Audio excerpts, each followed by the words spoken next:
Chelsea came. GSC. 3:30 on a Tuesday afternoon. Basement lights humming in the media room. Skip the varsity football game to make a name in the Garden State frame. Jump into the match, Buckley League inside. We got the map control, we're doing it right. From the north to the south, we're clearing the lines. Y'all know Locos just schooling in games. Left click, right click, check the headset flow. Teacher tells us to study, but I say let's go. Grades up, stress down, new friends in the chair. Building up the future, yeah, it's all in the air. It's Garden State Sports, we're coming for the road. No, I never felt a belonging till I found my home. We're the next gen heroes from the 90 way, winning championships inside the Garden State. S-U-U-A-T. Yeah, it's Garden State. Stuck in a hole in a 2v2 spot, but I trust my teammates. Yeah, we're turning it hot. Unified league. Yeah, we're playing as one, showing the world what this crew has done. Full not exposed. Yeah, we're the largest in the land. Yeah, your head's head in a mouse. Yeah, we got a plan. From the 732 to the 69, we're breaking all the records. Yeah, we're doing fine. Left click, right click, check the headset flow. Teacher tells us to study, but I say let's go. Grades up, stress down, new friends in the chair, building up the future. Yeah, it's all in the air. It's Garden State Sports, we're coming for the throne. No, I never felt a belonging till I found my home. We're the next gen heroes from the 90 way, winning championships inside the Garden State. S-U-U-A-T. There's Garden State. They said I was wasting time behind a glowing screen. No, I'm signing my letter, living out the dream. It's more than just a button mashing, it's the 21st century. Building up my legacy just for me.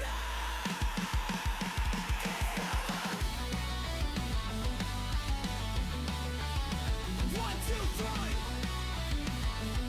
Let's go!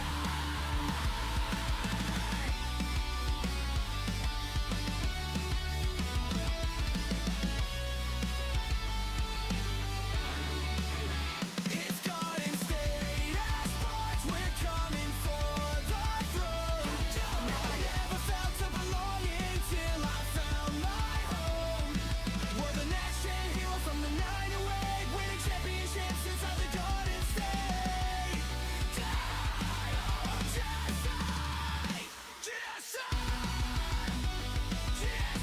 Can't stop the gaming flow.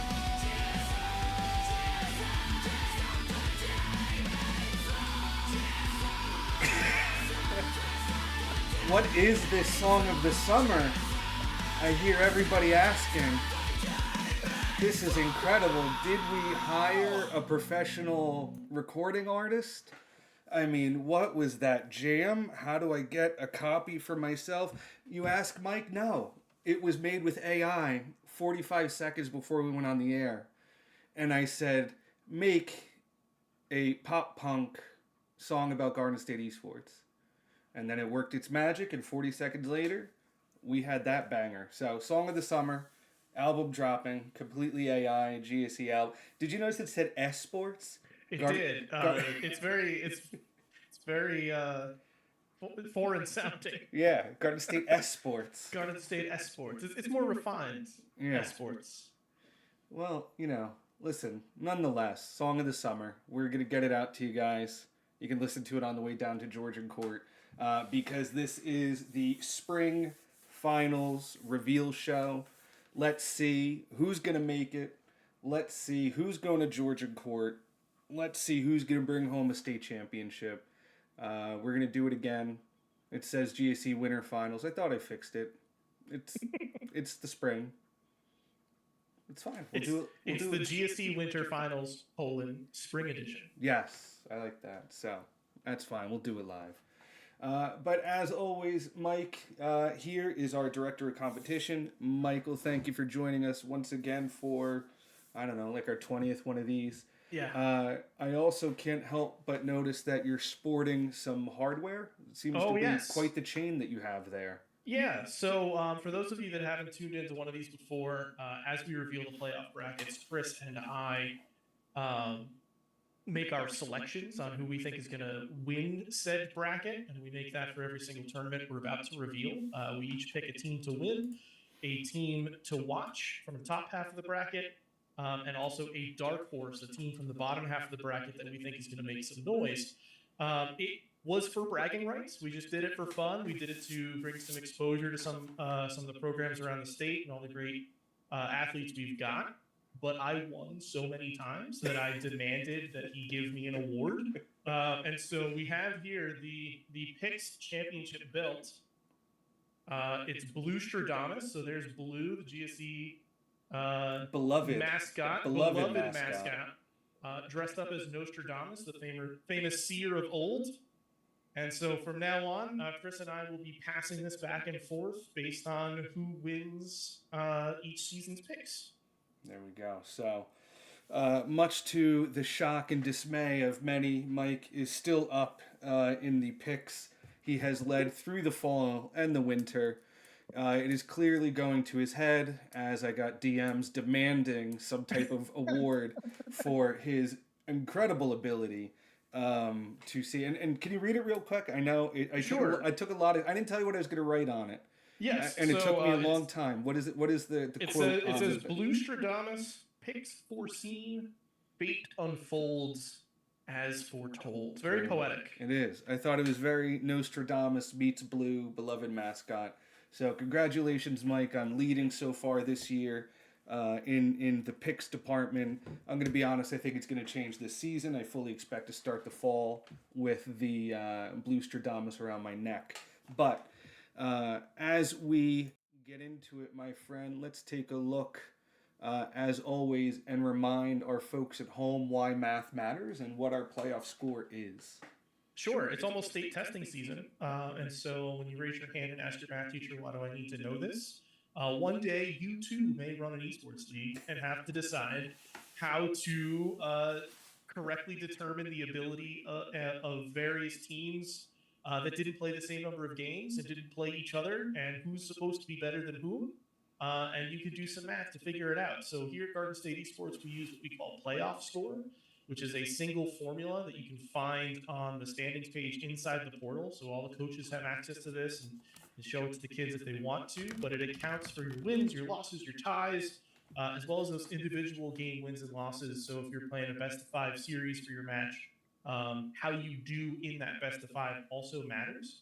And we do this because some, just by quirk of participation, some of the conferences, they play 6 matches. Some of the conferences play 7 matches. And then when we smash them together to make state tournament brackets and crown state champions, we're having teams with unbalanced number of games that we need to decide, who's going to be number 1, who's going to be number 4, and all the way down. And playoff score gets us to that point.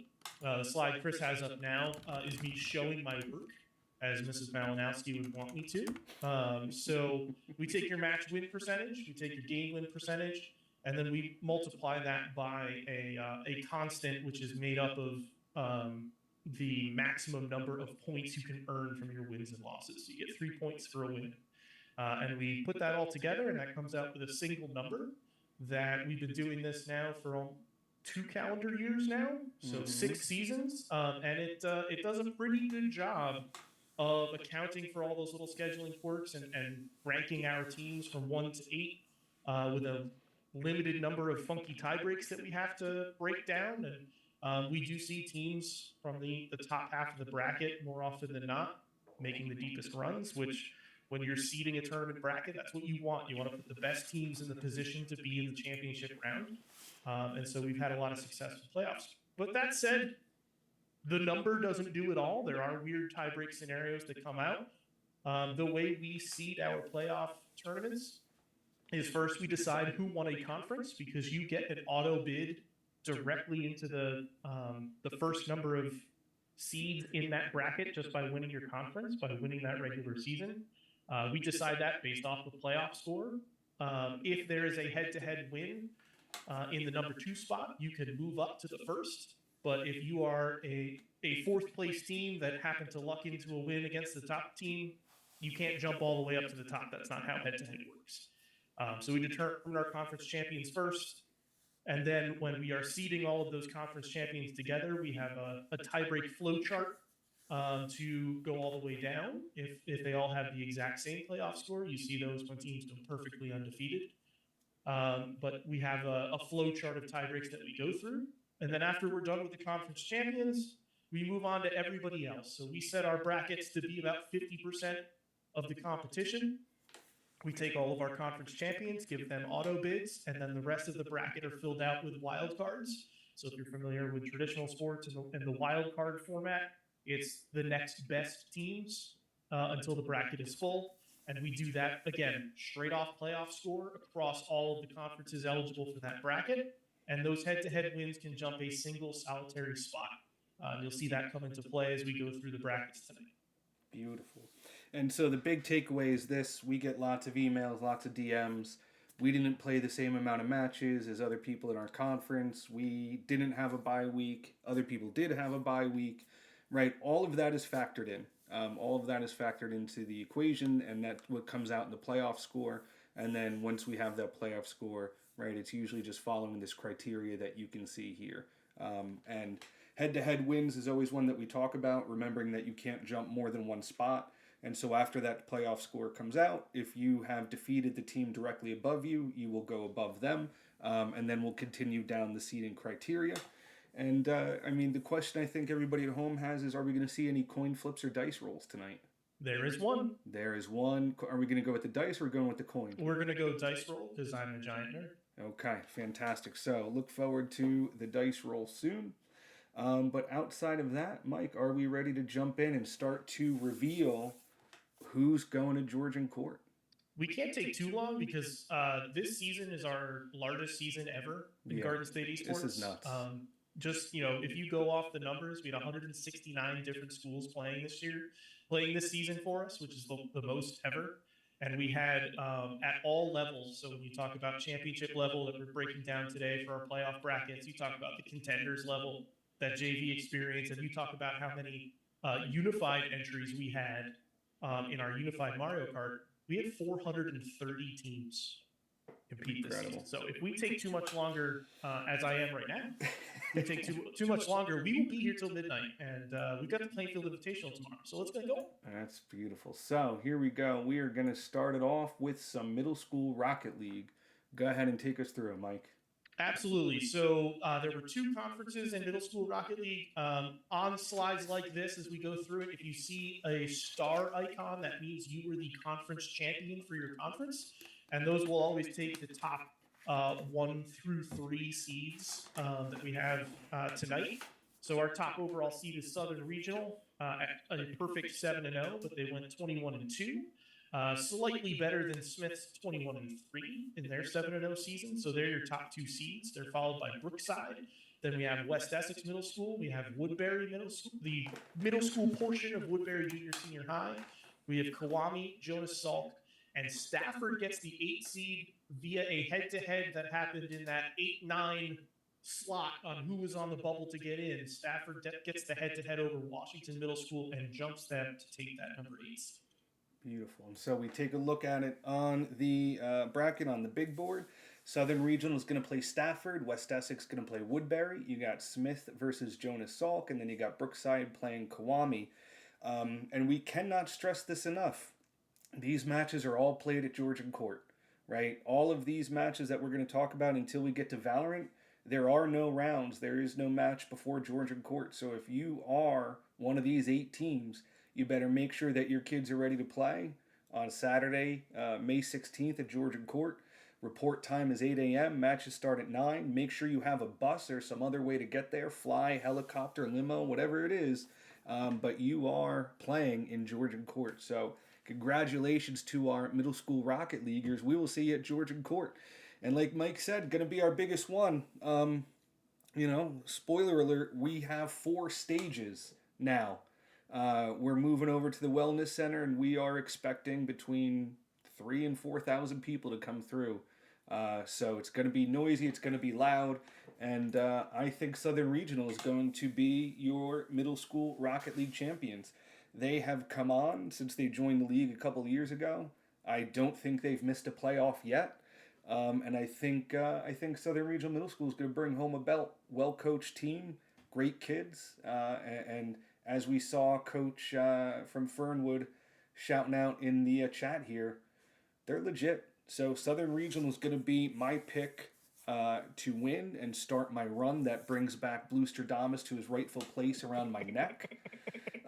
If it's not Southern, I think Brookside's got a great shot at it. And my dark horse is Kiwami. We've seen a little bit of a passing of the torch from Burnett to Kiwami lately. And so I think Kiwami may have a shot here to regain Rocket League dominance at the middle school level for the Union area. What do you got, Mike? I've got Smith Middle School. I've seen some Smith players in the chat, it looks like, promising me that I will be correct. I like that. Continue to praise me. I do appreciate it. But I think, Smith has been poking around the league for a little bit. They put together a great season in Rocket League. Little North Jersey pride coming in here as well. And I think they're going to take it down. My to watch, of course, is West Essex Middle School. For those of you that don't know, I work at West Essex. So you're going to see this school pop up 7 times tonight in my picks. Wow. But my dark horse is Woodbury, because if I did not pick Woodbury, there would be a riot in the auditorium. I know they do a watch party sometimes. And one time I did not pick them, and they scared me. So under penalty of torture, pick Woodbury. No, but Coach DeMarco does a great job with Rocket League down there. They're always in the mix. And I'm glad to see a middle school team come out of there and put together such a strong season. Beautiful. So we continue now with High School Rocket League, and here are your Group 1 teams. Mike, go ahead. Yeah, so we have Cape May Tech, conference champion out of the South, and we have Newark Data, your conference champion out of the North. They both went 6-0. They're followed up by Woodbury, Mercer Tech, Bronx River High School, coming out of New York State. One of our 2 out-of-state schools that play with us. McNair, with the head-to-head over Hawthorne, takes your 6th seed. Hawthorne falls to the 7, and Gateway rounds out the field with that number 8. Love it. And so, again, if you see yourself up on this bracket, be ready to go to Georgian Court, because we got Cape May playing Gateway. We got Mercer playing Bronx River. Newark Data is going to be taking on Hawthorne. And then we got Woodbury versus McNair. And so for me, Newark Data has put on a couple decent runs here over the last couple years in Rocket League. And I'd love to see them take home the belt. I think beating Cape May is going to be tough. Coach Patterson over at Cape May runs a tight ship, not just in Rocket League, but throughout all his programs.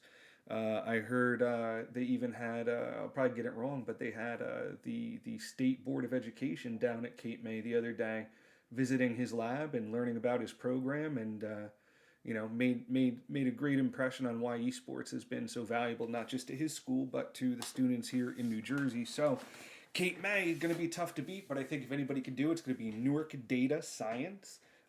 Mercer Tech, you can never sleep on Mercer Tech. Like we say, Coach Pete over there, he will scout your soul. He will watch film and have his team ready. So Mercer Tech always comes in prepared, and they've been here before. And people often forget how much experience matters. Playing at your school or at home versus playing in front of 3,000-4,000 people is a huge difference. So Mercer Tech is battle tested, and they do generally punch above their weight class when they get to the playoffs. So if you're playing Mercer Tech in the first round, definitely come to play. Don't let it be a trap match. And my dark horse is going to be Gateway. Gateway joined the league a couple of years ago, and I think this is their first playoff. I'm a huge Cinderella story type of guy, so, first time to the dance, why not go all the way? So I'm going to go ahead and say maybe Gateway gets the job done, and that really, sets that tone for the rest of the day there. What do you got? For me, Cape May Tech and Rocket League are synonymous, so I've got them to win. They're always in and around that championship since we've been doing this, and they just reload. But again, Woodbury, very strong Rocket League program, both their middle school and their high school. They really did a number on you, the Woodbury kids. They scared you. They scared me. But they have the talent to back it up this time as well. Where I always, when I'm looking to make picks, I'm always looking at teams that if they do have losses, they took games out of the set in those losses. So when you go back and look at Woodbury High School's record, they were 5-1, but they were 17-5, which means in their loss, they lost 3-2. Right. So it was a loss, but it was a close one. Maybe next time around against, I don't know if it was against Cape May Tech, but maybe next time around they get the edge 3-2 the other. But my dark horse is McNair. Again, going with experience on this one. You mentioned it. These finals events are loud. They're chaotic. You get 10 to 15 minutes to plug in all your stuff and get warmed up and get ready to go. And for teams that have been there and been in this high-pressure environment before, I think they can go a little bit further and punch up in a way that other teams may not be able to. Absolutely. Beautiful. Love it. So let's move to Group 2 for Rocket League. This one, wow. Yeah, this one's a barn burner. Keep your eyes on the top of the bracket there, but also we've got some sneaky good teams all the way through. Perennial powerhouses, Seneca, perfect season, 18-0, 6-0 in matches. Morris Hills, they're circling each other again. They're like Wiley E. Coyote and the Roadrunner. They're just constantly going at it. But they're back at it again as your 1 and 2. Science Park comes in at the 3 seed. They edge out Roxbury via strength of schedule. Mm-hmm. But you can also see that the strength of schedule is very close between these two conferences, so very strong all the way through. Roxbury gets your 4, West Essex gets the 5, Manchester Township out of the south gets the 6, Haddon Heights and Cranford round out field at 7 and 8. Beautiful. And so, going to Georgian Court, Seneca is going to play Cranford, Roxbury versus West Essex. You got Morris Hills versus Haddon Heights, and you got Science Park versus Manchester Township. So if you see your names, get that bus ready because you are going to Georgian Court. And for me, listen, I mean, the Seneca-Morris Hills rivalry in Rocket League is really something to behold. Both the 2v2 state champs for Seneca are obviously part of the 3v3 Rocket League. They're going to go down to Stockton to continue their esports college career. Super talented, wonderful kids, wonderful program, fantastic coach over there. Rivaled by just as awesome as Morris Hills is, right? Coach Sabatini's fantastic. The players are fantastic, and they've battled at least the last 3 years. I still remember, I think it was at Stockton, Seneca and Morris Hills going back and forth in one of the best Rocket League matches I've ever seen. And that was, I think they were freshmen, when they won their first state championship. So you're talking about between Seneca and Morris Hills, there's 5 or 6 state championships in Rocket League, and it's gone a little bit back and forth. So it's going to be tough, and you know how much I respect Seneca because as somebody who lives in Manchester Township, and when Manchester Township brings home the first championship, I will be the grand marshal of the parade that goes down Route 37 into Hawk Boulevard. I will be on the car with my thing doing this as we bring home the belt, to Manchester High School. They're going to be my watch, but man, Seneca is tough to beat, and to even get there, you got to potentially go through Morris Hills. That's a nightmare scenario for a lot of teams, but and then I'll throw in Haddon Heights. Haddon Heights has always been hanging around, and any given Saturday in the world of esports, somebody can make something happen, but man, Seneca Morris Hills, that is a not miss matchup for the finals. Yep. if it shakes out that way. If it shakes out that way, I'm going to give Morris Hills the edge on this one, just because I think maybe Seneca's bored of winning. Good deal. But no, I mean, you're talking about the scholarship opportunities that the Seneca folks are getting. Morris Hills has players going to college, going to NJIT. And so, we've got, a lot of very, very good players on this squad. my to watch is Science Park. First time playing in the league, they're the number 3 overall seed in their bracket. You can't hate that. And so, looking to see what kind of noise they can make coming out of the 3 spot. That's a powerful potential semifinal matchup with Morris Hills as well, because Science Park got a sort of a quirk of the signups and everything like that. They actually played out of the South, so they didn't get to play Morris Hills yet. But then my dark horse, of course, is West Essex. If you go back and you look at the previous slide, Morris Hills is 18-2 in games. Those 2, West Essex. So it was a very close match. In the esports room there, West Essex has 2 freshmen on the roster looking to make some noise, and so this might be when they start to announce their presence in the same way as Seneca did, where we weren't looking towards them. And they shocked the world and then just started a reign of dominance. There we go. We'll see. Yeah. And let's see about Group 3. Walk us through who's going to Georgian Court for Group 3 Group Rocket 3, League. you've got Freehold as an undefeated conference champion, taking that number 1 spot. Heightstown taking the number 2 spot at 5-1 by virtue of some head-to-heads, keeping themselves clean. Northern Burlington is your 3, followed by Garfield, then Phillipsburg, Hamilton, Morris Knowles, and High Tech coming into the bracket at number 8. Love it. And so that looks like in the bracket, Freehold will play High Tech, Garfield versus Phillipsburg, Heightstown versus Morris Knowles, and then you got Northern Burlington versus Hamilton. And I'm going to go Freehold. Freehold looked to have a pretty dominant run, sitting on top of the bracket and having just, been through the Freehold program. We put together a little spotlight, how, in their first year, Freehold won an Overwatch championship. They repeated again this year. Just a great program, well coached, supported by the community. So, I think we're going to see the first non-Overwatch state championship for Freehold. And it's going to be in Rocket League 3, Group 3. And if it's not Freehold, I think it's going to be Heightstown. I think it's going to come out of the other conference. Heightstown, like you said, won some important head-to-head, stayed clean, didn't drop too many rounds to teams, below them in the bracket. So for me, it seemed like a real tight run. So if they can get there, I think maybe they might be to edge out Freehold in the finals. And my dark horse is going to be P-Burg. P-Burg always seems to sneak up on folks. They've got a couple state titles under their belt, and I'm almost positive those state titles have not come from being the number 1 seed. I think they've won their state titles as deep as a 4 or 5 seed. So P-Burg, again, with the experience and playing from an underdog position, why not P-Burg? Why not? Well, Northern Burlington's why not? I think they're going to take it down.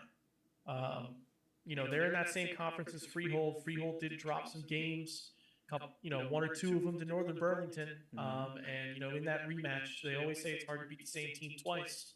They know how Freehold plays. They were able to touch them up a little bit. And so I've got them to win. To watch, I'm looking at Garfield, and my dark horse is Morris Knowles.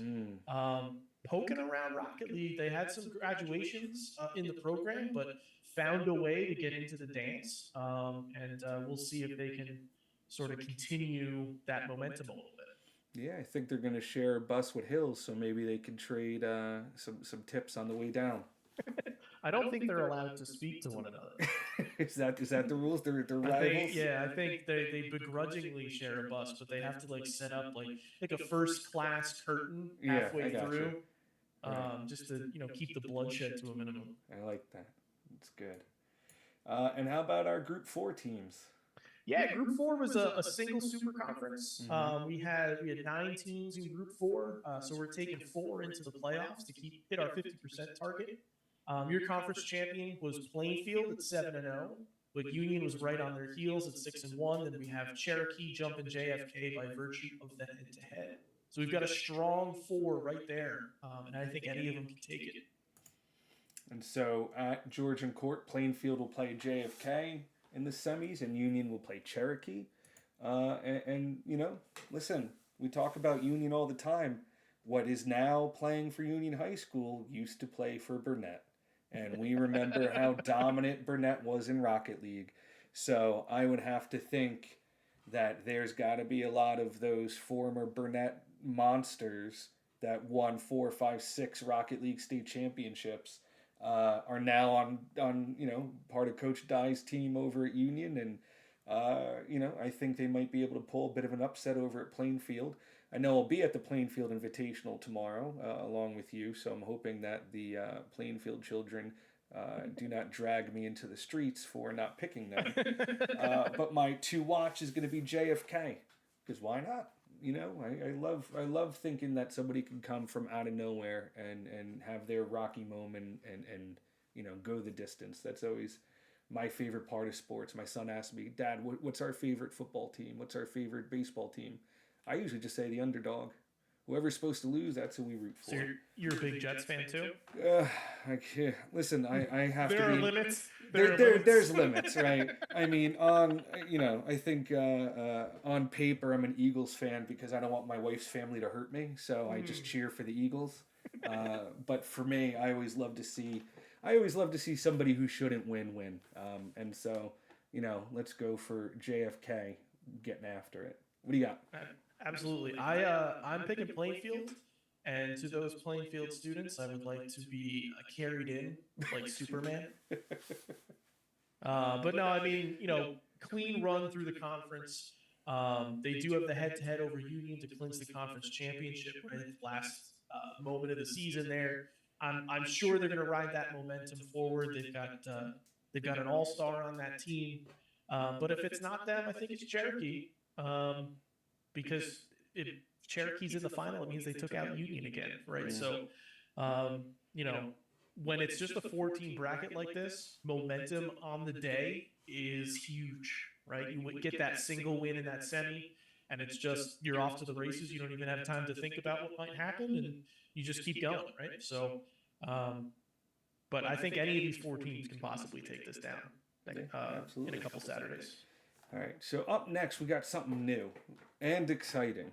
So run us through, for the first time ever, we are going to bring our unified Mario Kart racers in person. So absolutely, talk to us a little bit about it.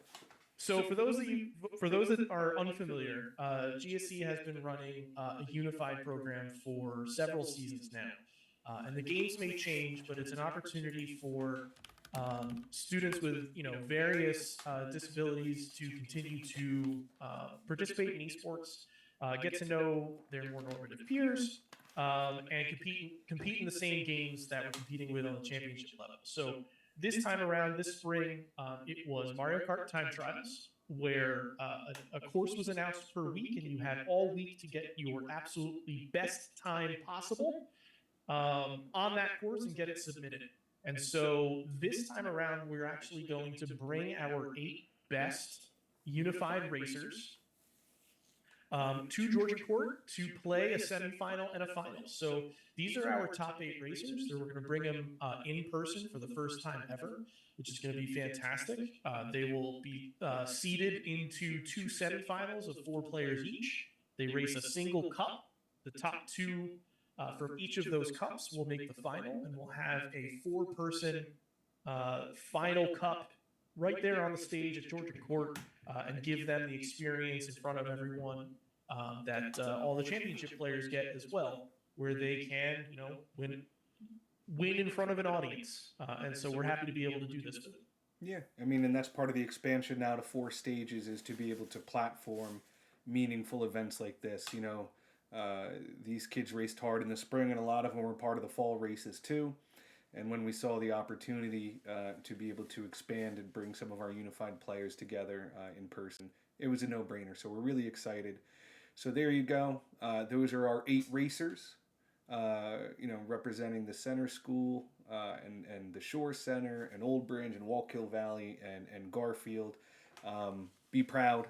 Be proud of your racers. We're excited to have them.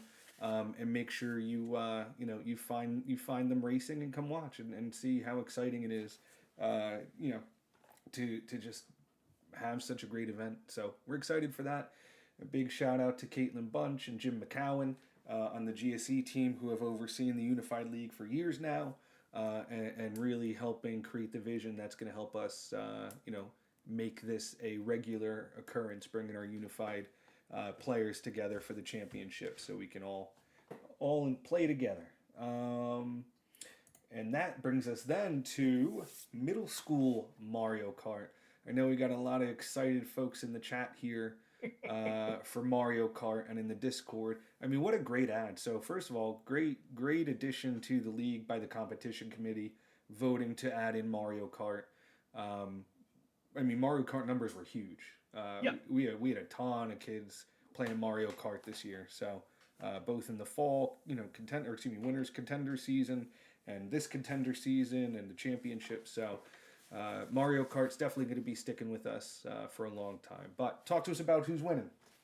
Yeah, it's a new title, so there's no precedent, there's no context. We don't know what's going to happen. But we do know out of the regular season where we had two conferences, our conference champs were Kenneth Olson and Smith, once again, right there at the top of the table, right? So two undefeated teams winning conference championships. They're followed by Somerville, Matawan Aberdeen Middle School, Renaissance, Stafford, and then Center School jumps up to the 7 by virtue of their head-to-head win over West Essex in conference play. Love it. So again, new Mario Kart, new to the scene. If you see your team on this board, make sure they're ready to play Saturday. Make sure you have that bus, because it's going to be Kenneth R. Olson playing West Essex. We got Matawan playing Renaissance. We got Smith versus the Center School, and we got Somerville playing Stafford live at Georgian Court. And for me, Kenneth R. Olson had a great season, right? Playing for the Knackle, as I like to call the Tabernacle School District, the Knackle. I'm gonna bring that around, the Knackle. So I think Kenneth R. Olson gonna bring it home, first ever middle school Mario Kart championship to the Knackle. I think if it's not Kenneth R. Olson, it's gonna be Somerville. Somerville, this is their very first season playing with us. We had a meeting before the start of the spring season, kind of, to help figure out how we're going to, what that program's going to look like. And for them to go 6-1 in their, in their maiden voyage season, I think is fantastic. And I know talking to the coaches over there, they're really excited. So I think we may see a Freehold-like first-time playoff state championship run out of Somerville. And if not, I think it's going to come back to that experience, right? We have Matawan Aberdeen, who is a perennial playoff team in any title that they enter. Matawan is always running around our events, and Coach Baumann over there and the rest of her team, both players and coaches, they're always prepared. They're always excited. They travel very well. And so when we look at somebody like a Somerville, who maybe doesn't have as much experience at the events, that's where teams like Matawan capitalize. So they may find themselves in the final. And like you said, when that momentum starts to roll, sometimes there's no stopping it. So what do you think? I think Smith's going to win a double. I picked them for Rocket League. I think they're going to take down Mario Kart as well. Again, they've been there. They've been in and around the playoffs. I think this is their time to shine. But I'm also keeping my eye on Somerville, right? So you're talking about new programs. Middle school Mario Kart is filled with new programs. And I think that's what's great with the Mario Kart addition to the league, is that we were able to bring in schools that had not participated with us before by hitting a different cross-section of gamers and bringing them into the fold and getting them competing and getting them hooked on that competitive spirit, and now bringing them to live events, right? So you look at a school like Somerville Somerville Middle School hadn't participated with us before at all. They took a meeting. They're like, let's play some Mario Kart.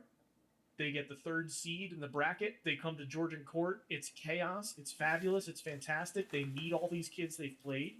And that's what we're talking about, right? So, they're my to watch. I think they can make a run. And then, surprising no one, my dark horse is West Essex.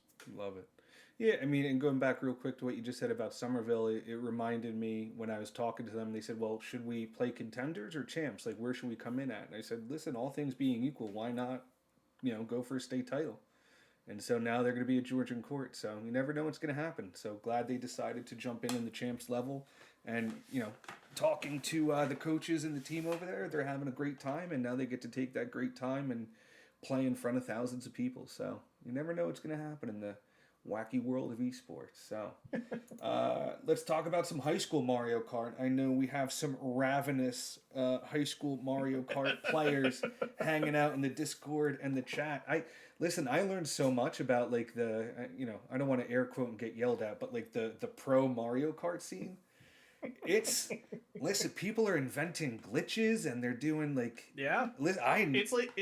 So I've been playing Mario Kart 8 since it came out on the Wii, right? Right. It's essentially the same game.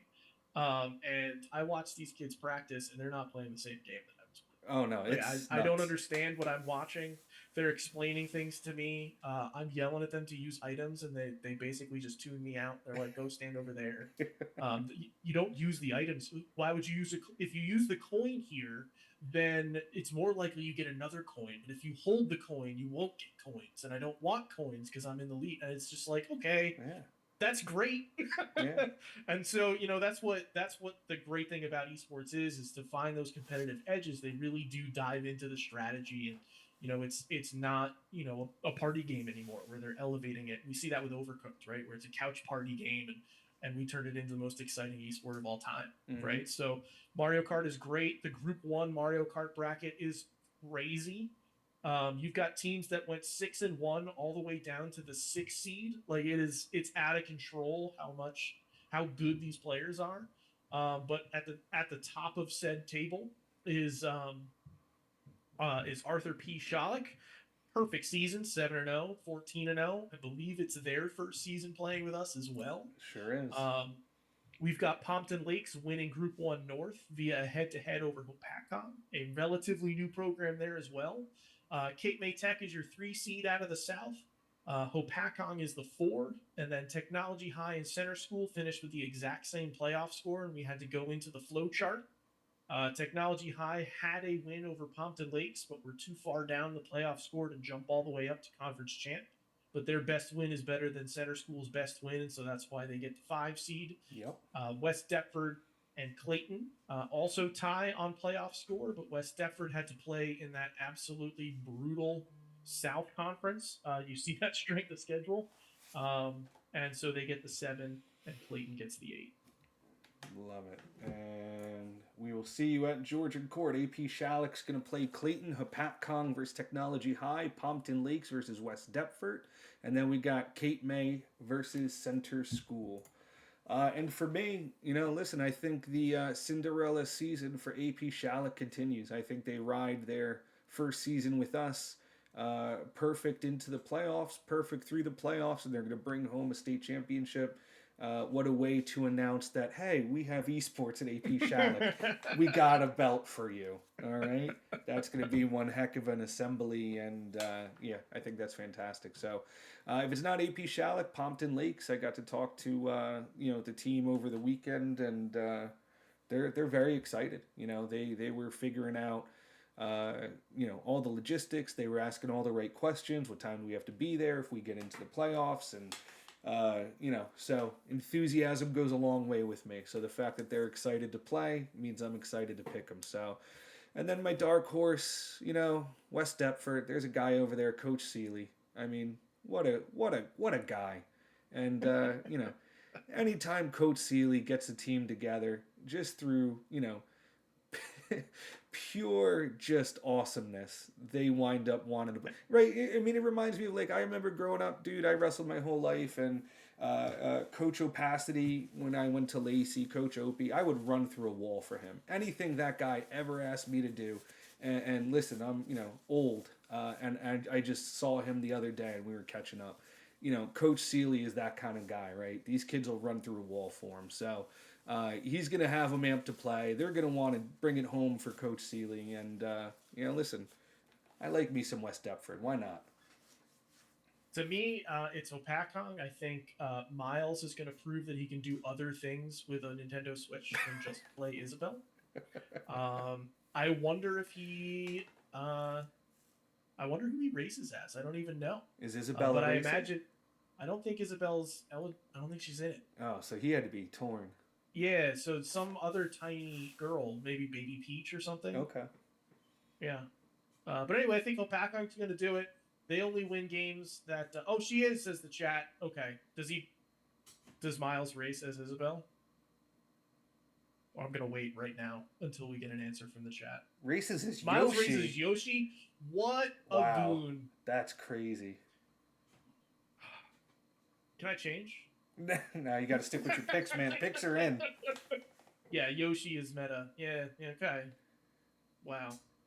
Man plays meta in Mario Kart, but Isabel in Smash. Make it make sense. Anyway, my to watch is Kate May Tech, who now I hope beats Miles because he didn't race as Isabel. And my dark horse is Center School. Very strong at the Mario Kart is Center School. We saw them with the Unified. They had a couple of racers in the top 8. We're going to see him again in Valkyrie. We're going to see we saw him again in middle school. Center School loves them some Mario Kart. And I think that makes them dangerous. Absolutely. Wonderful program.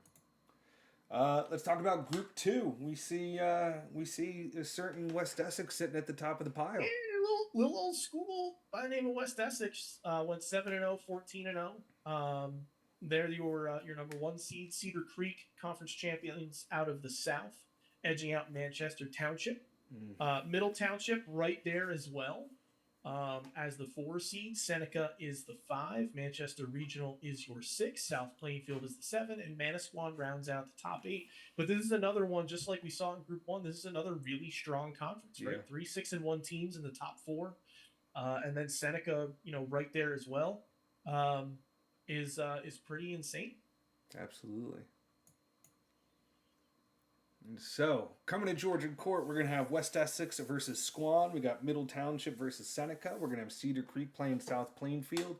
Manchester Township playing Manchester Regional in the battle of who's the best Manchester. And listen, I'm picking the home team, man. I'm telling you, Manchester Township, me, Coach Liz, the players in the back of the mayor's Corvette. Again, I'm pumping. We're going down 37 West, pulling into Hawk Way.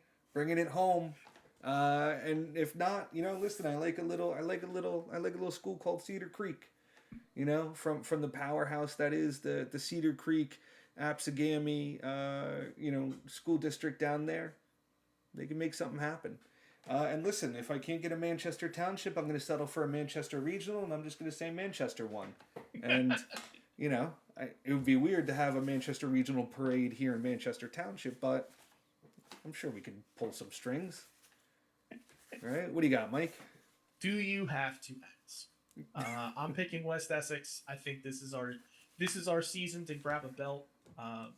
Our 2 top racers have been grinding this game ever since the contender season. Fell in love with it. They're there, always tweaking their lines and hopping into time trials and working on different shortcuts and stuff like that. And they've also, been exploring those scrimmages too, right? They're just hungry to compete. And I think they bring that to Georgian Court, and we storm through the bracket and take home a belt. But if it's not us, I'm looking at Middle Township. They had a very strong season all the way through. And that South Conference, we saw 3 6-1 teams all clustered together at the top. To be able to rise up, among that kind of competition is very good. And my dark horse is South Plainfield. I think they can sneak up on some people. It was an interesting matchup against them when we had them in the regular season, and I think maybe some of these teams that didn't get to play them in the regular season might get blitzed. But I think this is West Essex's belt to lose. There we go. Let's take a look at Group 3. Yeah, Group 3, you're looking at High Tech storming in again with another one of those perfect seasons. Apsagami is your number 2 seed by virtue of their head-to-head over Middletown. Garfield is the 3. Middletown South re-enters the bracket at number 4. Shawnee is the 5, followed by Northern Burlington, Freehold, and Longbridge. Beautiful. We see the valiant return of Coach Krinsky and his high-tech squad. Love it. We got High Tech playing Long Branch. We got Middletown South playing Shawnee. We got Gammy versus Freehold. And we got Garfield versus Northern Burlington. And listen, I'm going to call for the upset. I think my friends down in Gammy are going to bring it home. If it's not Gammy, I think Coach Durr and Garfield have the opportunity to win. I always appreciate Coach Durr's intensity, and he also coaches at the college level, so I'm sure he has a lot of wisdom that he's imparting on his high school athletes as well. So I think that can translate into a big win for Garfield. And if not, I think it's Shawnee. You know, we talk about Lenape, we talk about Seneca, but a lot of times, you know, Shawnee maybe doesn't get the recognition they could, you know, deserve. They can esport just as well as everybody else over, you know, in that district. So I'd like to see Shawnee make a little noise and bring a belt home to put up next to Lenape and Seneca, and you know, really bring some shine over to Shawnee. I was going through this bracket, and it's a Nintendo Switch based game that High Tech is competing in, and a little voice in my head said, "Just pick 'em, you moron." So I gotta go with High Tech. Very clear, strong team, right? To not even drop a single cup for the entire season. So I've got them to win. I think Middletown South is angry about losing to Absegami and losing their conference championship. So I think that they're going to come in hungry. So I have my eye on them to watch. But Freehold, I've got them as my dark horse, right? So you look at where Freehold is on the bracket. They're playing an Absegami that you know, did lose a match in terms of the regular season. They're vulnerable, and as you like to say, why not? Why not Freehold? Why not Freehold? I love it. And let's get to the big boys and girls, Group 4. Yeah, Group 4. These are your large schools. It was very close throughout both conferences, but Lenape and Bloomfield take your top two seeds there by winning those conferences. The strength of schedule coming out of the South is a little bit stronger than the North, so you'll see the tie breaks there. When you have a team out of the North and a team out of the South, we rank the South slightly better by the strength of schedule. But Edison is your 3. East Side, coming out of Newark, is your 4. Heightstown, then Livingston, Kearney, and Old Bridge. Beautiful. And so, playing at Georgian Court is going to be Lenape versus Old Bridge. We got East Side versus Heightstown. We got Bloomfield versus Kearney. We got Edison and Livingston. And so, you know, just like I talked a little bit about Shawnee, Lenape known for their dominant smash gameplay. You know, I think that they're going to start to make a name for themselves in our brand new Mario Kart and start a maybe a Mario Kart dynasty. So I'm going to take Lenape to win. If it's not Lenape, I like the East Side out in Newark. I think they have a great chance. And the one thing I love about, you know, when our Newark teams come down, because I will say, right, a little bit of my logic here is we got data science coming down. We got High Tech. You know, East Side. That's going to be couple buses coming out of Newark, and they've always traveled well, but they've never had this many teams in the playoffs. So, you know, I tend to always enjoy teams who can turn matches into a home field advantage. So I think a well-traveled Newark has the opportunity to make some noise, which is why I'm picking East Side. And, you know, listen, if not, I like Kearney. Talked to him a little bit the other day. Also very excited. You know, coach over there is asking all the right questions. Coach Lockhart wanted to know, you know, what time we got to be there. You know, we make it. What do we got? I love it. I love it. Right? There's no replacing enthusiasm, and I think they're coming in with a lot. So, wouldn't be surprised to see them make a little bit of noise. What do you got? To me, hang on, I lost my slide. You tell me who I picked. Hang on. Bloomfield, 36. That's right. I went with Bloomfield. We did scrimmage Bloomfield recently, which informed my pick. They played us very, very close, and I think Bloomfield has the chops to take it down. If it's not them, I have Edison as my to watch. A strong season again, and you know they went 6-1, but they won 13 cups, right? And in a best of 3, that means it was very close that match they lost, right? So. I think they have the power to take somebody down, and then Livingston being at the 6th seed makes them once again in perfect position for me to select them as the dark horse. So I like when they're all the way at the top, or when they're in that dark horse position, because every time I have picked them as a dark horse, they have won the belt. So we're looking to clinch that again. And I've got Livingston as my dark horse, and I see former coach Rotman's in the chat cheering on the team. And so I think we could bring that magic back. Yeah, listen, if Livingston comes again out of the dark horse position to win a state championship, I think you're going to be signing some more Livingston t-shirts, Mike. Okay. Livingston dark horse just makes it a lock to win. There you go. You can't deny it. And let's talk about our Valkyrie, right? Our league for our female and marginalized genders, so they can get in the game as well. Excited to have them coming to play some Mario Kart. Talk to us about who's coming. Yeah, I mean this is the largest Valkyrie season we've ever had. It even is larger than our Valkyrie Smash. So that's fantastic to see. So happy that we had so many teams participate. We actually had 3 conferences this time around. Mm-hmm. Middletown South, West Essex, and Center School are your 3 conference champions. We had so many middle school Valkyrie teams that we were able to build an entire middle school conference. So that's the conference that the Center School middle schoolers won. But then you have Shawnee at the 4 seed, Cedar Creek at the 5. Boys and Girls Club of Camden County coming out of that middle school conference at the 6. Matawan Aberdeen Middle School. So a lot of middle schools making the playoffs here, which is awesome. And JP Stevens is your 8. But this is another one of those really deep brackets, right? You've got teams with 5 wins all the way through 7 seeds. And I think this bracket's going to be a little spicy on the 16th. Absolutely. And let's go to the bracket. We're going to have Middletown South playing JP Stevens. We got a Shawnee Cedar Creek, West Essex versus Matawan Middle School, and then we got Center School versus the Boys and Girls Club of Camden. And I'm going to take a little Middletown South action here. I think, listen, I just would really love a belt for Middletown. I think that they have played with us since the beginning. They had a great run early with Bayshore, winning a bunch of championships. But it's been a little bit of drought in Middletown. And, I think that's a district that, let's get them another belt. So I'm going to take Middletown South to win. If it's not Middletown South, I'm looking for Cedar Creek.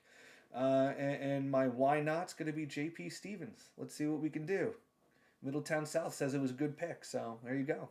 Yeah, I'm in the chat for those who have not dropped their Twitch Prime subscription on our channel and just got hit with 4 minutes of ads.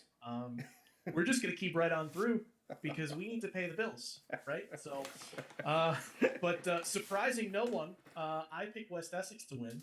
It's been a great season for these 2 girls. We brought back our Overcooked state champion as the anchor of our Mario Kart squad. So she's got the pedigree, she's got the chair that she brought with her to finals and carried around the arena. She's planning to do that again. Almost took her picture with the belt with the chair because it was almost a 3rd member of the squad. But my to watch, if it's not us, is Center School. I've heard fantastic things about their program. Like I was saying before, Center School loves them some Mario Kart. And I think they're a dangerous team because of it. But then my dark horse is Cedar Creek. Another strong team. We played them in our conference, and I think they've got the chops to go all the way. And I'm happy that they're on the other side of the bracket so that we don't have to race them. Again, but this is a super deep bracket. I think it's going to be a lot of fun on the 16th, and I think the time of seeing 2-0s is now over. Right, so we saw a lot of 2-0s in the regular season, but I think we're going to start seeing 2-1s. We might see some tie breaks. We might see some Rainbow Roads. Winner take all Rainbow Roads. I hope we see one on the stage. Please. I'll lose my mind. Please, for those of you are unaware, all and any sudden deaths in Mario Kart will be played on Rainbow Road, and it's a dream I have to have a Rainbow Road sudden death state championship on a main stage. So I may stop everything and just make people watch, because sudden death Rainbow Road, you really can't beat it. Yeah, I mean, awesome. I love it. It's gonna be awesome. Let's get into some 2XKO. I'm having a brain fart. Is it a new title? This is a new title. It is, right? Yeah.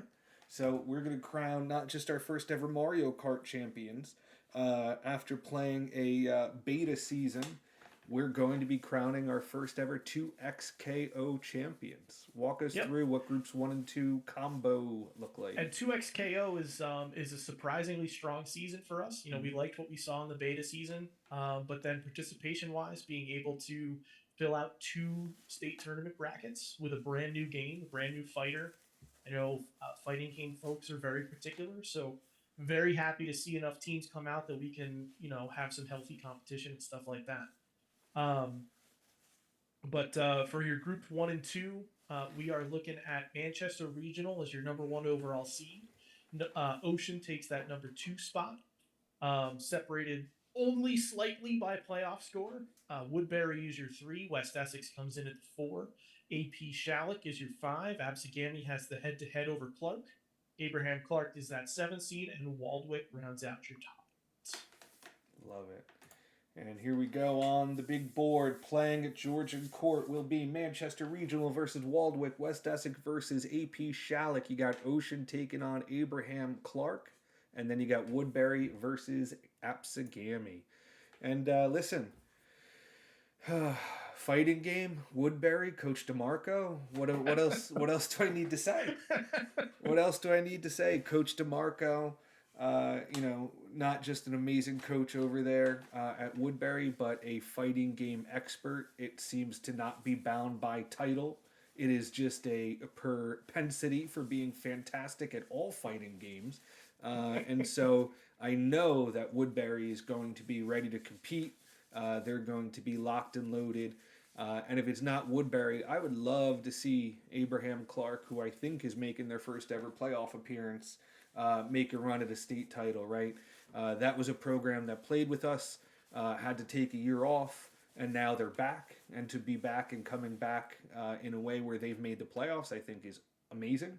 And what better way to cement their return than bringing home the belt, you know, to that whole program over there.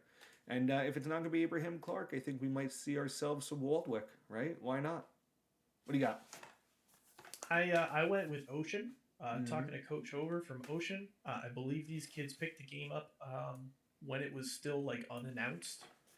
They got into that super secret early, you know, alpha beta access and have never stopped playing it. And it shows.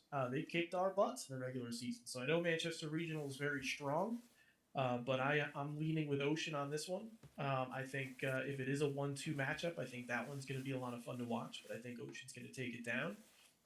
To watch, surprising no one, I'm going to go with West Essex. These guys have been in the room, you know, every day as well. Fell just short, took down that number 2 seed in our, you know, number 2 in our conference. So they have the potential to make some noise on the other side of the bracket. My dark horse is Clark. Same reason as you. I think they're back and they're ready to compete. They're going to get a taste of the playoffs. And if they can get past Ocean in that first round, I think the bracket opens up for them. Absolutely. Where they can make some noise. So let's look at 2XKO for the big boys and Big girls. Schools edition. Big schools. You got your Bayonne and your Phillipsburg, top 2 seeds. Big fighting game schools there as well. But Garfield is the 3 in the mix. Cumberland is your 4. Old Bridge is the 5. Plainfield has the head-to-head advantage over Egg Harbor Township that enters the playoffs at number 7. And Dover rounds out the field. There we go. And we throw that up in the bracket. Bayonne is going to be playing Dover. Cumberland is going to be playing Old Bridge. You got Phillipsburg versus Egg Harbor. And you got Garfield taking on Plainfield. And my pick, like you said, got some fighting game schools in those big groups, those big schools. And Bayonne's no stranger to success. So I think Bayonne, Bayonne's going to make the trip south. And I think Bayonne's going to bring home another belt. So, after a great, smash showing, Bayonne's going to have a great showing with 2XKO.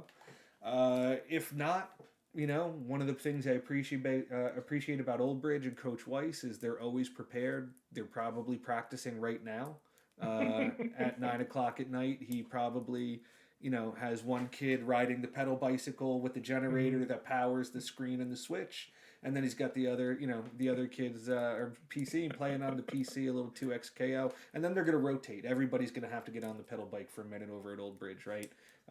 Coach Weiss, does a great job, mind, body, spirit, preparing these kids for competition. And so, listen, Old Bridge is going to catch somebody sometime, so why not now? And my dark horse is going to be Egg Harbor. Egg Harbor was a perennial, playoff competitor. We haven't seen them in a playoff for a couple seasons, and now they're back. And I'm sure they are excited to be back. So I think that they may be able to go on a run here. And, again, let's bring home a belt to Egg Harbor. I'm going with Phillipsburg, the other side of those conference champions. I think they have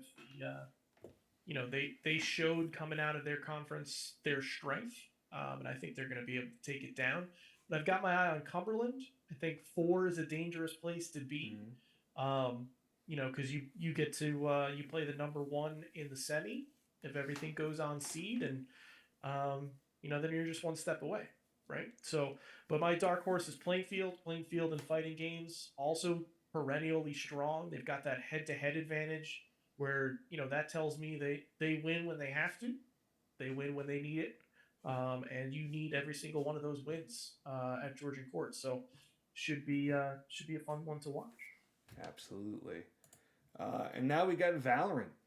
Now this is where there will be a round before Georgian Court, right? Correct. We will be playing Valorant finals only at Georgian Court. So, do know that you need to win 1 before you come to Georgian Court. And everybody else, you're coming, right? But Valorant, you got to win 1 to come to the show. And let's take a look at Group 1 here. Absolutely. So with Valorant, we had 5 groups. We made a Group 5, if you were familiar with that football. Our largest of the large schools, those schools that have 3,000 and up kids, we put them in a 5th conference, which shrank the playoff brackets a little bit. So we're taking 4 teams from each group. You may have played all of these teams before. You may not have. Some of the conferences were too big for a full round robin. But that's what's great about playoffs is that we figure that stuff out after. And like Chris said, we're playing that semifinal. So these 4 teams will be paired off into semifinal opponents. And they will play on May 7th at 3:30. And that will determine whether or not you get to go to Georgian Court and play your final. And we move out of our best of 2 situation. We're moving to a best of 3 because ties in the playoffs, that does not work. So we must have winners. So we're going to play 3, and we maintain the exact same map pool. So I know the latter season just switched over. Riot took Bind out and put Ascent in. Garden State Esports did not. We're going to play under the same map pool in the playoffs that we played under the regular season. And you can find that in the rulebook. But Ascent is not to be played. Bind is still legal. All right, so with that all said, all those logistics out of the way, which we will cover again on Monday for all the coaches that see their schools on these lists that we're going through. Group 1, very, very strong group. One coach actually messaged me and said, take a look at Group 1. They're all beating the heck out of each other. Have fun seeding it. I did have fun. You got West Deptford taking down the conference championship with an undefeated season, only dropping a single solitary map. David Brearley is your number 2 seed by virtue of their head-to-head victory over McNair. And Hawthorne rounds out your top 4 with a 3-2-2. And you're going to see this a lot in Valorant because ties are possible. Getting the tie instead of the full loss is extremely important and will get you into the playoffs time and time again. Absolutely. Right? So, wins are always great, but if you lose a map, keep fighting because that second map that you win is going to stick you in the playoffs where maybe you would have lost. Love it. So, playing remotely again on May 7th is going to be West Deptford versus Hawthorne and Brearley versus McNair. I'm going to go with a little David Brearley. Brearley's been sniffing around, getting pretty close to winning the championship a few times. And I think this may be their turn, their time. And if it's not Brearley, I'm going to go ahead and take myself a little Hawthorne. Yeah, I'm going with West Deptford. It is a great program down there. We've scrimmaged them a couple of times. It's a strong team, anchored by a fellow that goes by the name of Psychotic. So you know that he's going to come to game. You name yourself that, you better back it up, and he has so far. But you can't throw a dart at an FPS chart and not hit McNair, Mm-hmm. right? Valorant, Overwatch, they're always in the mix. They love themselves some FPS games over there in McNair. I think, and again, those top three seeds, they're all 6-1, right? These are folks that are not in the habit of losing maps. So this bracket can get very interesting very quickly. Love it. And let's take a look at Group 2. Yeah, so in Group 2, we've got West Essex as the conference champ, undefeated, only dropping a single map. Holmdel is your number 2 seed. Northern Valley Demarest takes the 3, and Barnegat takes the 4. And you see there, again, those ties coming into play, right? So Demarest having a tie instead of a loss allows them to edge up the seeds a little bit and get the 3 instead of the 4. Excellent. And so, playing remotely May 7th, you got West Essex versus Barnegat. I may be going down to Barnegat to watch that one live because that is a rivalry and going to be a great match. And then you got Holmdel playing Demarest, another fantastic match. And listen, hey, I don't want you to think like I'm a hater. You know what I mean? A lot of this is I'm trying to get Blue Stradamus back around my neck. You know what I mean? So I can't be picking West Essex if you're also picking West Essex, because how am I supposed to gain on you when it comes to who's winning? I will say I am rooting for you in this Valorant matchup, mostly because I remember when you won the first state title in Valorant, and my favorite thing that came out of that was we stuck a camera on you and watched you hyperventilate for 45 minutes. So it's more like 2 hours. So do know that if you do make it to the finals, I have set up a camera crew who will be excellent. You may be our first ever mic'd up coach. Oh, sweet. Yeah, because watching you in a state championship, on the verge of somewhere between a panic attack and crying with tears of joy, I like it. I think it's fun to watch. So maybe we'll do a little picture-in-picture of you in the corner. Oh, excellent. Grinding your papers. Yeah, we'll get a heart rate monitor on you. Yeah, we're going to do something if you make it. So, and if it's not you, listen, Coach Sellers in Barnegat. You got Nick Sellers over there going on a full ride to Syracuse for Overwatch. He's moonlighting in Valorant and is fantastic. When you talk about a team that, always punches above their weight class because they work so well as a team, you got to talk about Barnegat. So I don't, if West Essex can't bring it home, I think Barnegat brings it home. I think that side of the bracket's going to come away a winner. Yeah, I think we're going to take this one. This is a spicy bracket as well. You've got all 4 teams that are in this bracket have been on the stage in the last 2 years. West Essex beat Demarest in 2024. Holmdel beat Barnegat in 2025. And so all 4 of these teams are back now. Holmdel is looking for their 3rd straight Group 2 Valorant championship. And so it's a dangerous bracket, but I think West Essex, we brought back the core of our team, which, allows them to focus less on team chemistry and more now on tactics and mechanics and just really, get the most out of every round. But, if it's not us, I think it's going to be Holmdel. I think they've got a strong chance to three-peat. They're a dangerous team over there. A lot of high-ranked players that play well. But Group 2 Valorant, just like Group 1 Valorant, very, very strong bracket. And it should be, any of these 4 teams can take it down. And let's look at Group 3. Yeah, Group 3, you've got Morris Hills coming out on top, followed closely by Mattawan. That's by virtue of just a clean head-to-head. Morris Hills wound up beating Mattawan during the season. And Cherry Hill West is your 3 seed, and Garfield gets into the top 4 by virtue of their head-to-head over Mainland. Love it. So we're going to have Morris Hills playing Garfield. We got Mattawan versus Cherry Hill West, again playing that remote round May 7th at 3:30. If you need to, discuss that time with us, make sure you understand only Garden State Esports can approve any type of reschedules. We expect every match to be played on the 7th at 3:30. Otherwise, you need to come see us. and we'll work it out. But for me, I'd love to see little Morris Hills. Well, something bringing home a title outside of Rocket League, I think would be exciting. And if it's not Morris Hills, I think Coach Durr is going to get a belt one way or another, right? Knowing him, he's going to find a way to get a belt one way or another. And so if it's not Morris Hills, I think it might be Garfield. He was there for Rivals. I think he was there for Overwatch, back for Valorant. Yep. So that's another school, Garfield. It's turning out they like themselves some FPSs. But I think it's going to be Mattawan.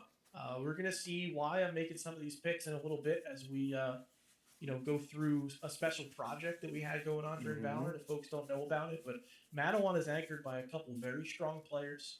And I think that they're going to show up and play. And in a three map series, now, depth and ability wins out, right? Because it's hard to beat the same team twice. It's hard to do it twice in a row within 45 minutes of itself. But Cherry Hill West, another strong Valorant program, back again. I think if it's not Mattawan, I think it's going to be Cherry Hill West. The West Lions trying to keep up with Cherry Hill East. In terms of the Valorant hardware. And so I think they're coming in hungry as well. Love it. And so here's Group 4.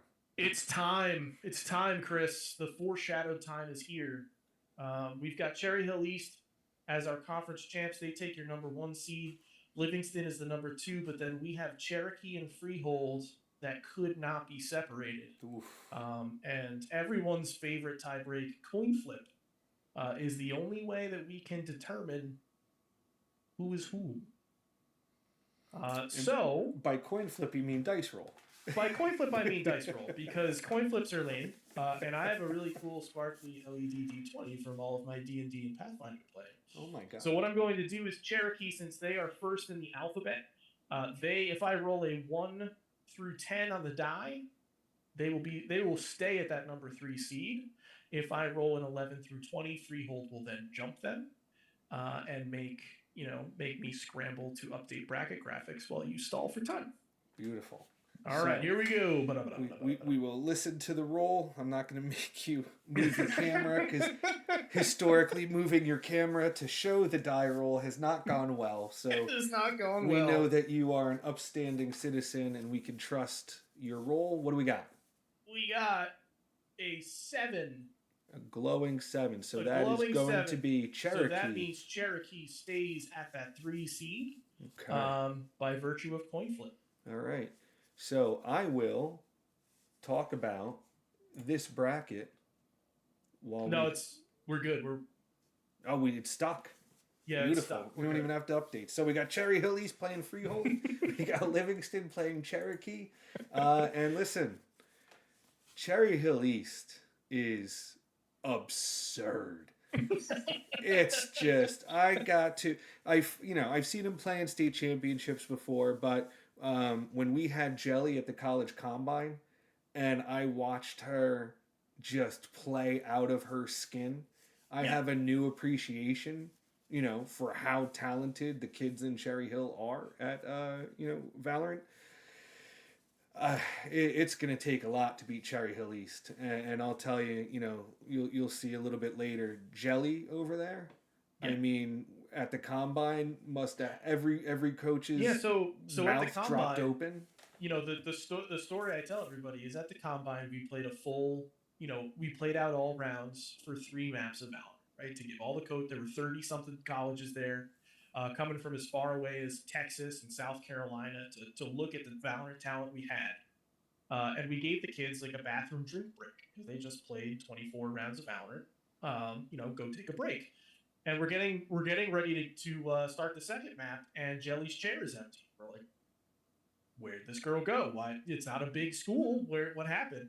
And it's because they had been waylaid by about 5 college coaches. They didn't even let her go to the bathroom because she was showing out so much in that first map. They all and then to put that in perspective, Jelly is Cherry Hill East Sentinel. So to put like that in perspective, like that's the person playing in the back of the team. That's a crazy roster, man. Yeah, Cherry Hill. So, Listen, I want in on the Livingston Dark Horse extravaganza. I want to sign some It Livingston. doesn't work if you do. I don't. We're gonna find out. Okay. So listen, if it's not Cherry Hill, I want it to be Livingston because I want to sign their T-shirts and I want to be heralded as the favorite of Livingston. But I see you've already stolen my thunder and you think that they're gonna Sure. win. I think they're going to win it outright. I don't need Dark Horse. I don't need Dark Horse to watch status for Livingston. I think as good as Cherry Hill is, I think Livingston can match it. You look at their players, just very strong from 1 through 5, and I think it's going to go 3. I think it's going to destroy the timeline of the finals event, but I think it's going to be a lot of fun to watch. And if it's not them, I think I'm going to go with Cherokee. That again, 4-2-1 is no slouch. When you're going up the competition, you're going up against, right? Those 2 losses were to Livingston and Cherry Hill East, 2 dominant teams, but all it takes is 2 great maps of Valorant, and you can come home a state champion. So strong bracket all the way through, but I think my friends in Livingston are going to take it down. Love it.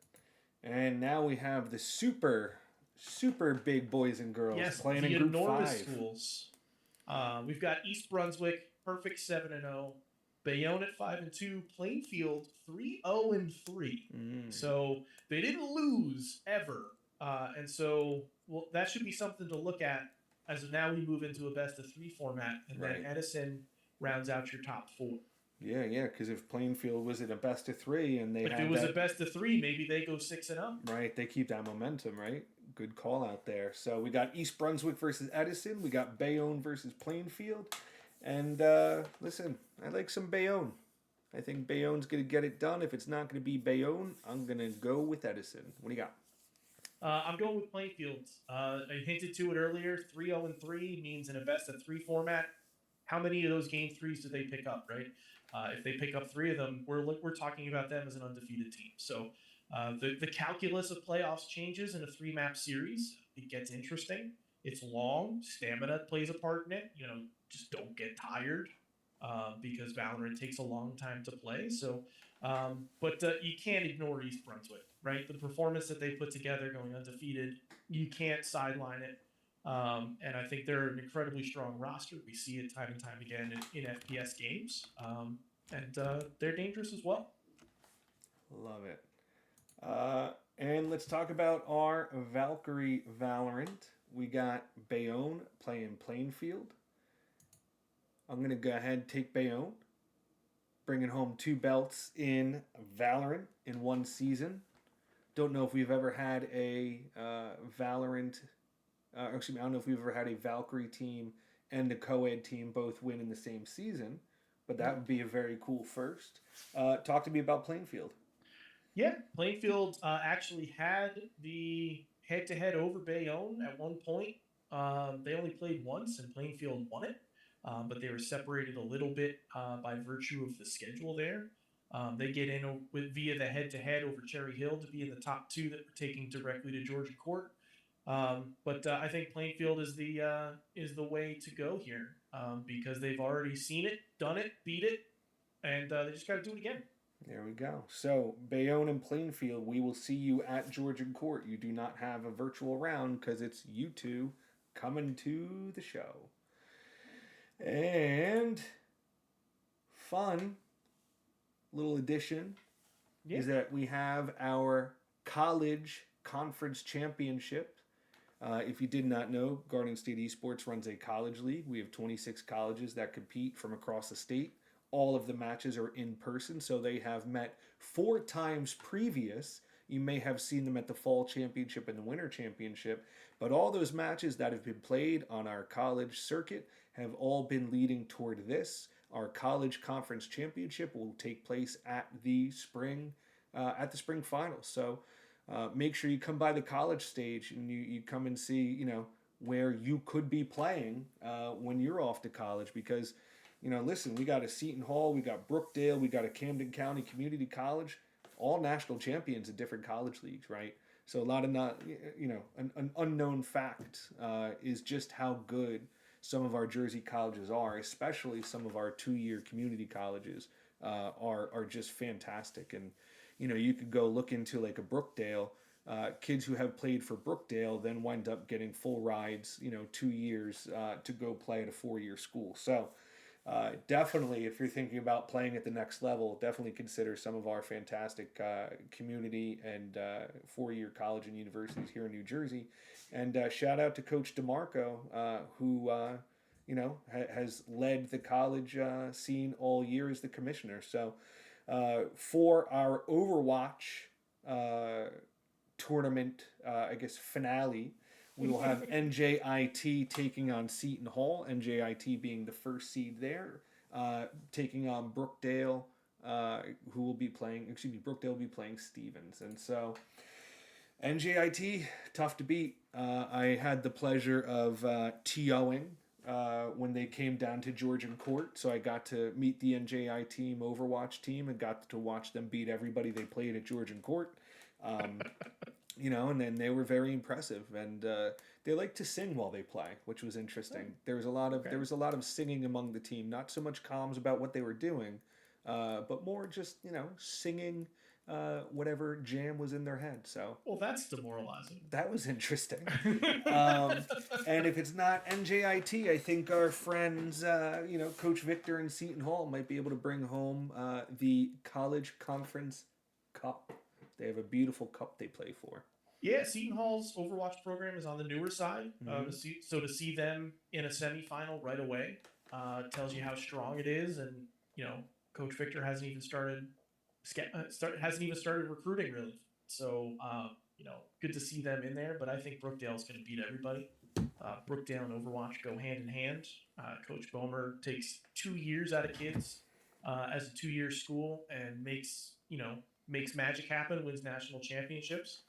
But I think Stevens is our one to watch as well. We've got Commissioner DeMarco in the chat right now telling us that it was a nasty triangle that he had the joy of sorting out and seeding for us. I'm happy then that I picked 2 out of the 3. So looking good for me. And then, sure to make everybody happy, we will have some Smash at the Spring Championship. See Kirby get flattened. Yes, it will be though our collegiate conference championships, and we got Rutgers playing Atlantic Cape, NJIT playing Stockton, Brookdale takes on Stevens, and then we got Ryder versus Seton Hall. And when we talk about those national championships, one of those national championships is Brookdale's Smash team, which is fantastic.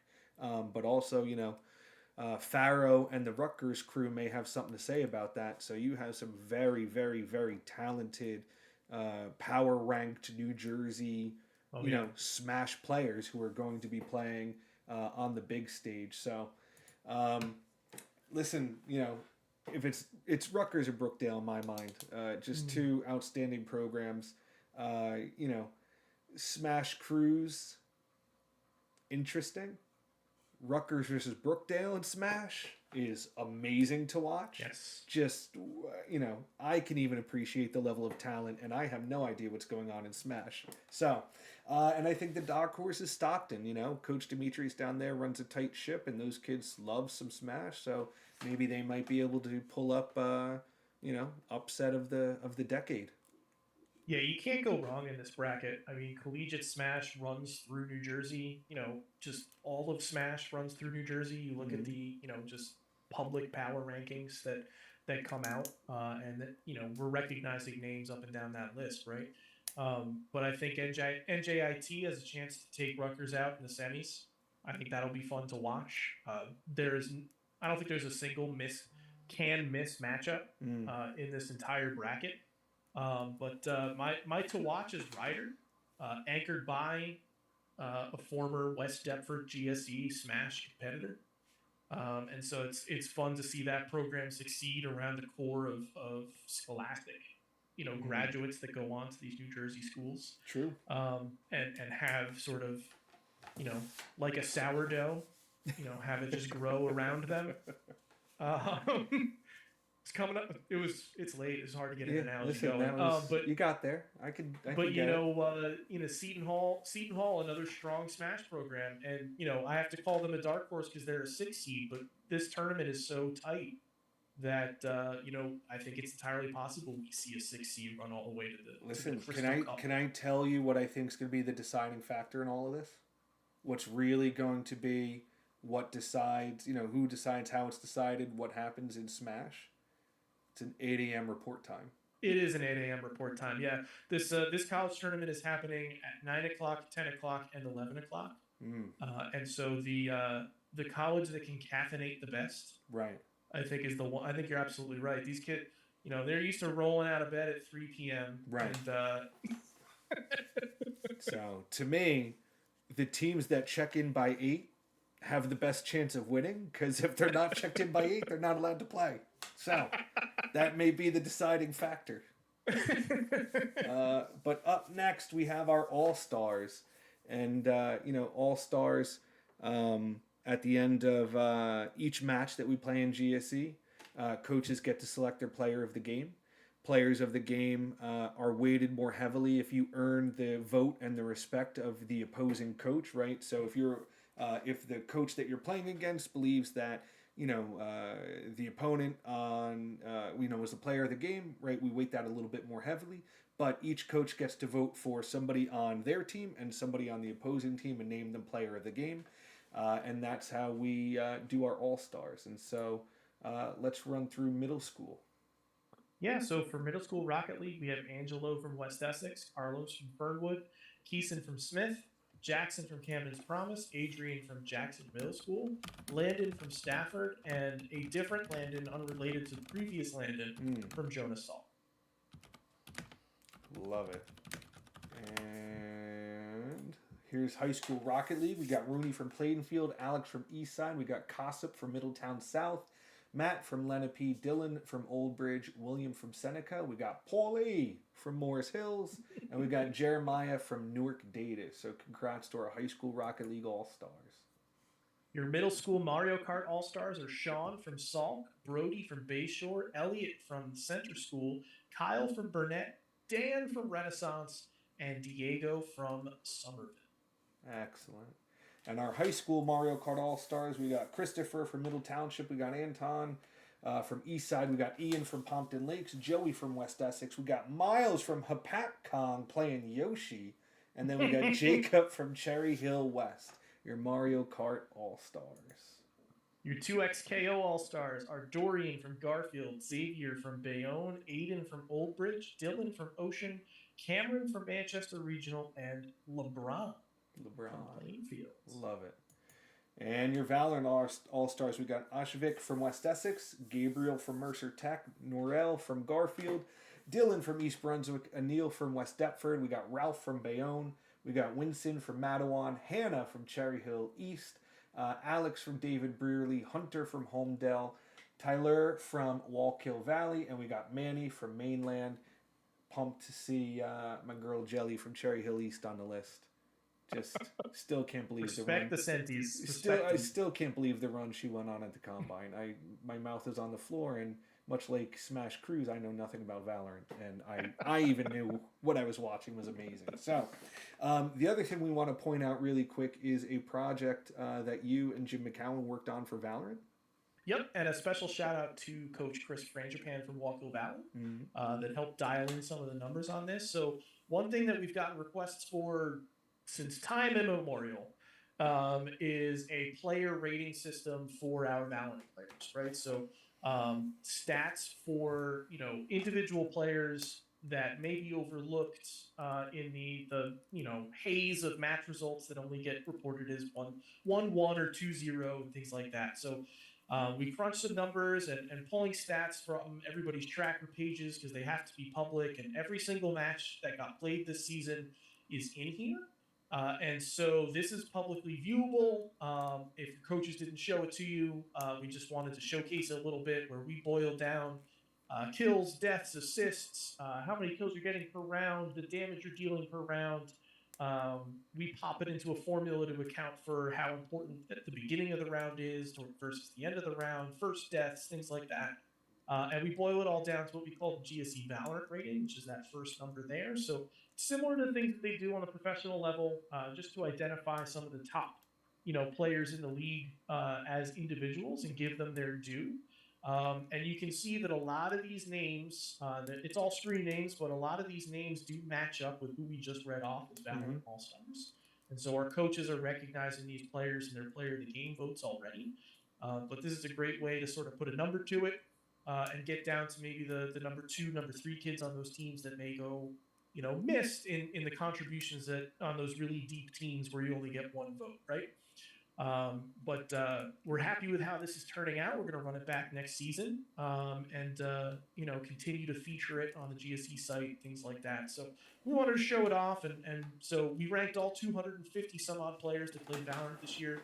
But we just wanted to show it off with a screenshot of who made our top 25. So it's a fun little Easter egg if you've lasted an hour and 40 minutes into the seeding show as a Valorant player. To reward you for coming this far with us. And so congratulations to everybody on this list. And it's such a great season and such great matches. So we wanted to make sure that we're calling. Love it. And to round out our All-Stars, we got Valkyrie Mario Kart. We got Viviana from Fernwood. We got Chloe from West Essex. Lillian from West Deptford. Kendra from Center School. Rush from Cedar Creek. And Leah. I'll go with Leah from JFK. So congratulations to those Valkyrie Mario Kart All-Stars. And then we'll do Valkyrie Valorant with Arlene from Plainfield, Grace from Old Bridge, Hannah from Cherry Hill East, Kayla from West Deptford, Maheen from Bayonne, and Kaylee from West Deptford. So congratulations to those All-Stars as well. Mike, why don't you remind everybody about the schedule? Yeah, so it's super complicated. You are here on May 1st. If you are a coach of any of the teams whose names were called tonight that you were seeded into the playoffs, we will be sending you a Zoom link to come to a playoff coaches meeting 8 p.m. on Monday. This is where we're going to cover the logistics at Georgian Court, report times, how matches work, how they're scored, how they're officiated, how to report the results, because we're going to be playing about 120 matches over the course of 10 hours. Inside a single gym. So it gets a little chaotic. We want to make sure everybody's on the same page and gets your team to where it needs to be, gets them prepared, gets them set up, and gets them prepped for success. We'll also break down once again the logistics for the only remote matches being played this playoffs, which is the groups 1 through 5 Valorant semifinals. So those top 4 matches, those 1v4, 2v3 matches are played 3:30 p.m. on Thursday. You've got a little wiggle room on time. If both schools get early, Valorant takes a year and a half to play. You can start a little bit early. But if you are looking to change the date of that match, which has been set since the beginning of the season, you do need to reach out to official@gsesports.org and get that approved. We will only be looking to approve those matches for really, really good reasons like the school is closed. But same policy we've always had. So coaches meeting on Monday, May 4th. Valorant semifinals on Thursday, May 7th. And then we will see everybody who qualifies, all 1 billion of you, on May 16th, 8 a.m. at Georgian Court University. Love it. Just a little preview of what the Wellness Center is going to look like. You will enter the Wellness Center on the left side of this picture. You'll see our registration tables there. That's also where our Woodbury walk-ups are probably going to be because we've taken where they used to go and built a 4th stage. So in the middle, you'll see our LAN center, our pit, only competitors allowed inside, where we've got 44 PCs and 16 Nintendo Switches. And then the 4 stages around set up to, put on all these amazing competitions that we're ready to crown some champs, right? And then the final slide here is if you came to the fall or winter, just skip ahead, Chris. Oh, sorry. If you came to the fall or winter and you're used to going to the casino, there's a giant X on the casino. That's not where we are. If you go to the casino, there will be no esports there. But instead, you follow those red arrows on your bus and you get dropped off in front of the Wellness Center. And you'll see everybody playing. Love it. And so, don't forget, we posted the ticket link for supporters in the Discord, and we will mail that out again to everybody. If you are a coach, if you have players, you come on the bus, right? Everybody, in that sense is free. But if you have parents and other supporters coming to watch, there is a ticket that they need to get, and they can either buy that online before they get there, or they can get one at the door. Which actually, spoiler alert, if you get there at the door and you don't have a ticket, we just make you buy one online. So you might as well just buy it online and save yourself the time of having to do it when you get there. But other than that, thank you, Mike, to you and the competition committee. I do want to do something fun if everybody can hang out for a few minutes. Brookdale is hosting their 24-hour live stream for, I believe it's Children's Miracle Network. I think I know how to raid a channel, and I think it would be a lot of fun if we all went over to the Brookdale Community College channel, showed them some love like they always show us, and just say hi. Well, we should come up with something that we all type as part of the raid. Should we type like "Go Blue"? Here we go. All right, so let's do that. We'll go with a Go Blue when we get you over to that channel. I will type the channel name in the chat because I would say there is a less than 0 chance that I screw this up, and I don't know how to raid, but I feel like I do. But it is Brookdale_esports is the is their Twitch channel, but I think I'm gonna do /raid and raid channel, send viewers to another channel. I do want to do that, and I'm going to write Brookdale Esports. Bye, everyone. And I'm going to say thank you all for watching, and we will see you at Georgian Court in our coaches meeting, and I'm going to hit this command, and nothing's going to happen. Ready, go. Invalid username. It's fine. Not surprised. Let's do it this way. Brookdale_esports. Tell him you said Go Blue. Let's see. This channel has follower garnered to... I don't know. Anyway, if anybody's still here, head over to Brookdale and go say what's up to Brookdale. And thank you for watching. We'll see you soon.